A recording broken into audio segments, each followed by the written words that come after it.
Need a reminder of the good in the world? How about ways that you can make a difference, all while following your passions? Then you've come to the right place. Here on Be the Good with Kate, I have the honor of speaking with people from across the globe and such a wide array of backgrounds, all with the common bond of following what lights them up while making the world a better place along the way. My name is Kate Cherichello Tente, and I am so grateful you are here.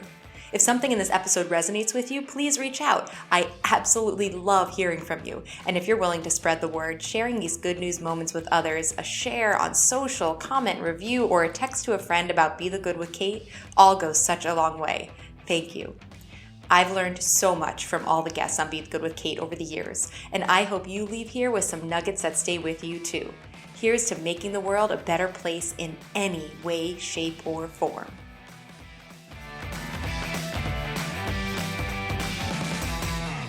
Welcome back to Be the Good with Kate.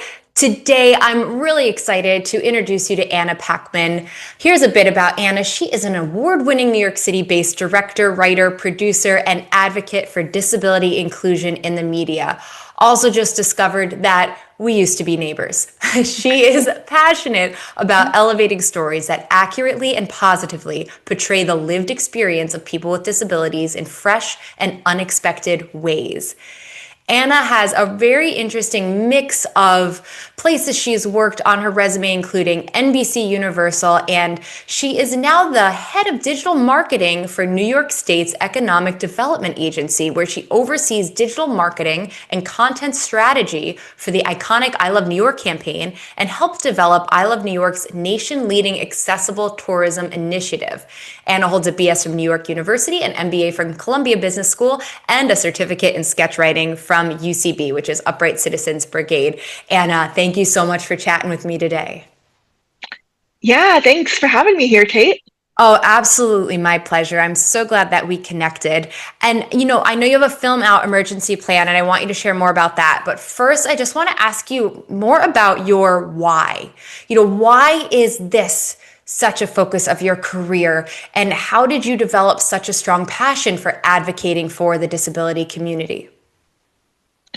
Yeah, great question. So I am a member of the disability community myself. I was born with a physical disability called cerebral palsy. And so growing up, I didn't really see people who shared my lived experience or even, in any way look like me, represented in the media. And in those situations where there was a character who used a wheelchair or had another physical disability, more often than not, that would be played by someone who did not have a disability themselves, and that was very apparent. And a lot of times those storylines just didn't accurately represent the lived experience. So it's something I've been passionate about because it's something I wish I had growing up. So I want to create that for other young people, who are coming up. And, I think it's just so important for representation and authenticity to see yourself in the media, and also for other people who don't have disabilities to really understand the disability experience, because that's often how we learn about the experiences of other communities, is through entertainment and the media. It really is. There's so much that we get the impressions of, or even I joke about musical theaters where I learned American history between 1776 and Hamilton. But as much as I joke about it, there's also so much realness to it. Even the things that might not be as historically accurate, they get stuck in your brain. And so I can only imagine, what you're seeing, since you are so familiar with what's being done for the disability community in the media, just the correct and the incorrect perceptions, the lack of any perception so much of the time. So what is it that you have seen, even just in the last 10 years, really change for the better with all of this? I think one thing that has definitely changed for the better in the past 10 years is the casting side of things. We're seeing a lot more people with disabilities being cast in roles in shows, especially with the streaming networks. I have a number of friends. I'm actually in this very stimmating place where I am so behind because I can't get through all of their series that they're in. So I have a queue now, and that definitely was not the case 10 years ago. It would be maybe like one, and we would be very, very excited about that. So it's exciting to see more and more people getting cast and there being more representation in front of the camera for sure. Oh, excellent. Right off the bat, what came to mind is Ali Stroker in Oklahoma on Broadway. If anyone listening is not familiar, she is a wheelchair user, correct? And she was Ado Annie, which is one of the leads, secondary leads in the musical. And something that you tell me more from your side of things, but I know just from the casual observer, I'm seeing this amazingly talented person in the spotlight. And what I appreciated was it wasn't like this character has to be in a wheelchair. It was just a character, and it didn't matter what she looked like. There was nothing in the script that said she had to be this way or that way. It was a personality character more than anything. And I just loved that it was just Allie. It wasn't, oh, because she's in a wheelchair, she had to do it. And she was part of the cast, and it finally gave this, I don't know, would you say like opening a door that is so long overdue? I don't, tell me more from your side. Yeah, and I love that you brought up Allie because she's actually a good friend of mine, Oh, no and I've way. known her since the beginning of her career. And yeah, we worked together on the Glee project, and she actually was the voice of the radio in Emergency Plan, so it's perfect. Um, so yeah, that's such a great example because to your point, Ado Annie is not a character that has a disability on the page. And I think that's the next level, and we haven't quite gotten there yet. And that is like such a great exception to that rule where I think we're seeing people now being more likely to be authentically cast in roles that were written as being disabled. But that's the next level, right? Is like taking, any role that's just written as a human being, and maybe the right person to play it uses a wheelchair, maybe they use crutches, maybe they're deaf, who knows? And creating that, keeping that casting open-minded. And Allie, was such a great person to do that because she's just an amazingly talented musical theater artist. Like I could see her as Glinda in Wicked, and not that the Rose necessarily. It's like she can play any character. So, and it's so Yes. exciting now too. I have to give a shout out to my friend Jenna Bainbridge, who is the first authentically cast Nessa Rose Oh, in Wicked yes. on Broadway. And the show has been around for 20 years, and it's kind of like not great, amazing to me that it's taken them 20 years because to the point, Allie's been around for a while. There are other people, in the community who are incredibly talented. Um, and that is a role that actually was written in the book and in the play, and all that as being a person with a disability. So, I think that door kind of opened because of John Chu and the casting in Wicked the movie, where we do see Nessa Rose, and shout out to my dear friend. I swear, like I know other people other than like Wicked adjacent folks, but my dear friend Cecily Collette, who plays the little girl, so Nessa Rose when she was the baby, and So cute. to Marissa Bodie as well, who's just been such a great representative of our community and just such a talented artist, and excited to see her in part two as well. Yes, absolutely. And now you mentioned briefly emergency plans. So tell us more about this powerful and heartbreaking film because my goodness, that was I didn't know what to expect when I started watching it, but the gut punch was something very, very real and very visceral that you created. So please tell us more about this movie, this film that you've created. Yeah, so Emergency Plan is a short film. It's 5 minutes long. I created it working together with a team of creatives, both with and without disabilities, but mostly disabled creatives. Um, and we created it for the Easter Seals Disability Film Challenge, which is a filmmaking competition that challenges people with and without disabilities to create a 5 minute film in just 5 days. And that's including the whole production, all of post production, which anyone who is a filmmaker has, ever contemplated making a film understands is very, very challenging indeed. And so every year they give us a theme that we have to follow, a genre. And this year, they assigned us thriller slash suspense. And, when you read my bio, you mentioned I did the sketch program at USP. I'm actually a comedy writer. So all of my past work is very, very funny. And I say that because if the only thing people watch is Emergency Plan, they might not understand that. Yeah. So this was completely out of genre for me. And it was the first time that I'd done, such a serious topic. And, I thought, kind of with that topic being assigned, it was an opportunity to just pick something that was very critical to the Yes. disability community and to shine a spotlight on it and to bring awareness to it and to use that, challenge to just open people's eyes to something that is very real for us. And so Emergency Plan follows a family, a couple, a mom and a dad, both of whom have physical disabilities and use motorized wheelchairs.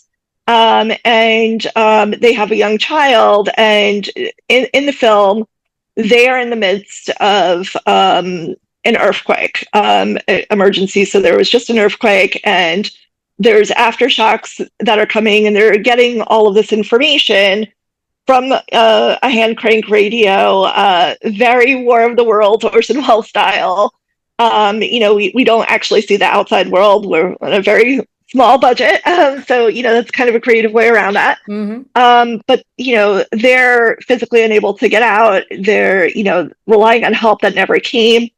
And they have to make this really difficult decision of how they can save their young son, who is not someone who has a disability. And it just shows that also disability issues impact people with disabilities, of course, but also people who don't have disabilities, family members, friends, and so forth. And what inspired the film was actually, not just one situation, but most recently, the LA fires, where there were, unfortunately, these stories of people who were stuck in their homes, were not able to evacuate, and the system just let them down, and unfortunately they passed away.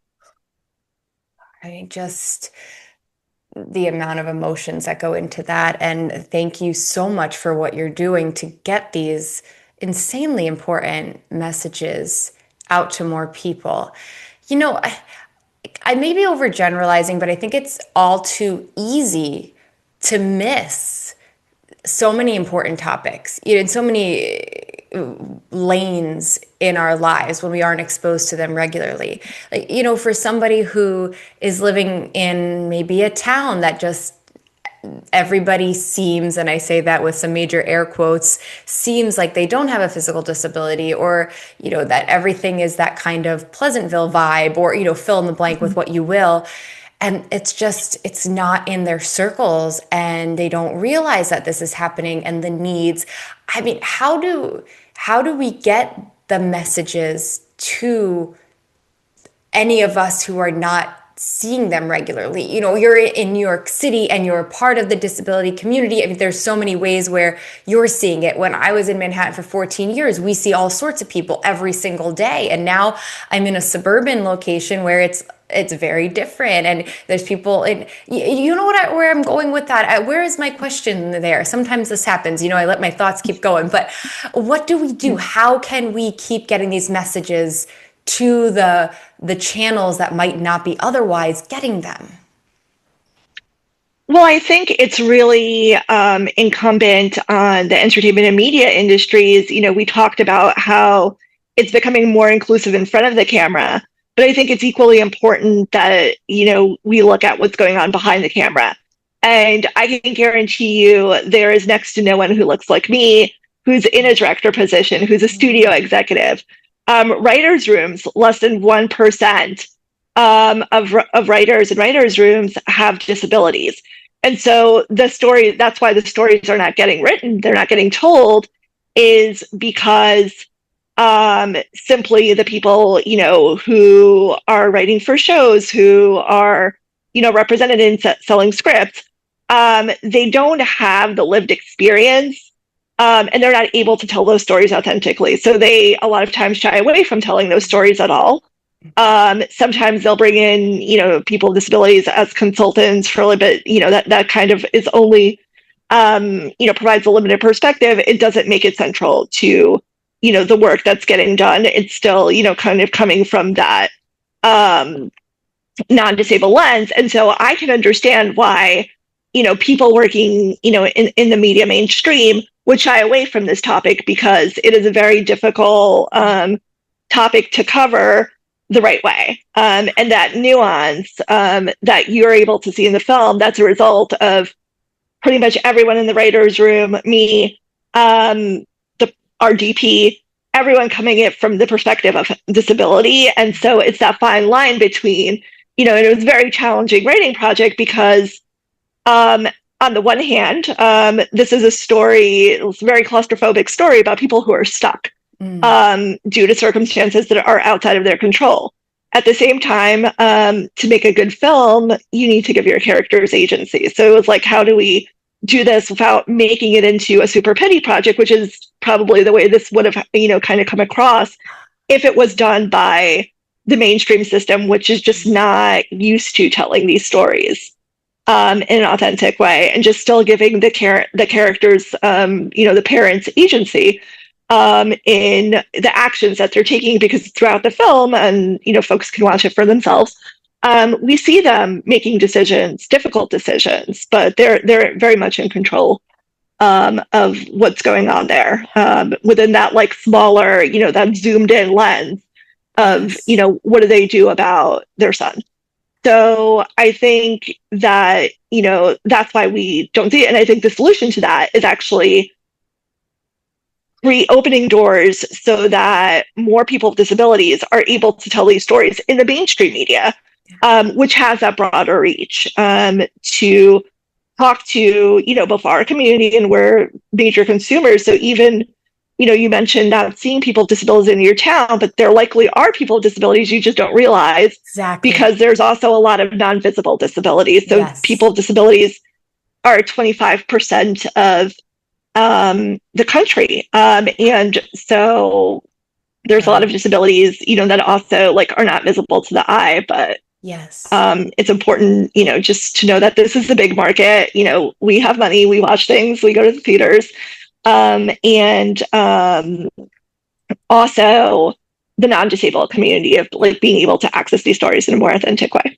So many great points. And again, going back to like what we said at the start, with the more we see it, the more we're familiar, the more it just becomes like you're another actor in the show, and this is what we're learning about you. This person has a big ego. This person's the really sweet person in the cast. Okay, so this person happens to be, with X disability, but they're another member of the cast. And this is all becoming much more familiar and just like again, accepted and bigger, and getting these messages out in the world. So again, thank you for what you are doing with all of this.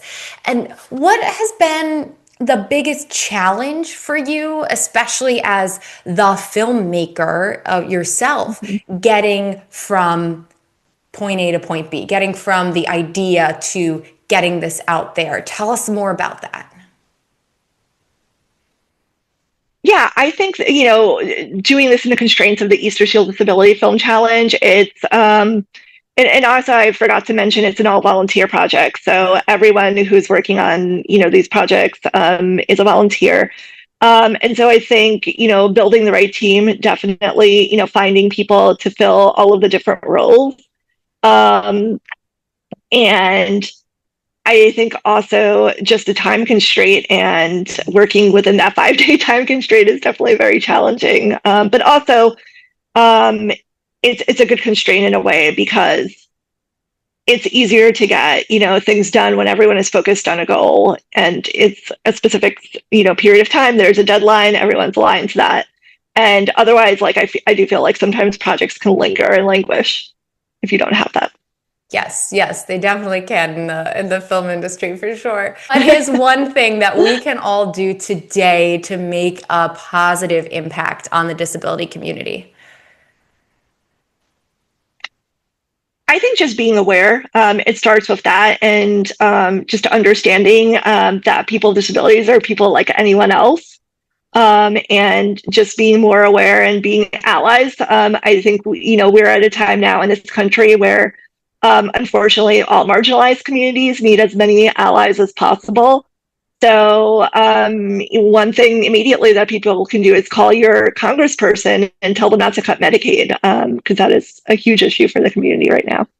Oh, thank you, Anna. Really appreciate it. And thank you for your time and for sharing so much insight. Really appreciate it. Please tell everybody where they can find more about you and Emergency Plan and all that you're involved in. Yeah, so if folks want to follow me, my handle on Instagram is annotated, and that's ANNATATED. To learn more about the film, visit emergencyplanfilm.com. We actually have a companion website with lots of information on emergency management as it pertains to people with disabilities, ways that people with disabilities can make their own emergency plans that are put together by people who have much more expertise on this topic than I do. We actually, as part of our campaign, partnered with an amazing nonprofit called the Partnership for Strategic Disasters. And they serve people with disabilities in the United States and around the world during and after natural disasters and wars, and unfortunately all those other situations where unfortunately people with disabilities, particularly physical disabilities, are disproportionately impacted. So they're a great organization that I've personally donated to and would encourage, if people are able to, also to support their work. Right. Anna, thank you. And that'll all be in the show notes to those links. And please, if you're listening and you have questions or feedback or just any comments you want to share, please leave them on your podcast platform, on YouTube, on Instagram. We'd love to hear from you. And Anna, thank you so much. Thank you so much for having me. Thanks for tuning in. If you found this helpful, a 5-star review, like, or comment means the world to me. And if you found insight in this episode, chances are someone else will too. Share with a friend to give them a boost today. Until next time, I'm Kate Cherichello Tente, and this was Be the Good with Kate.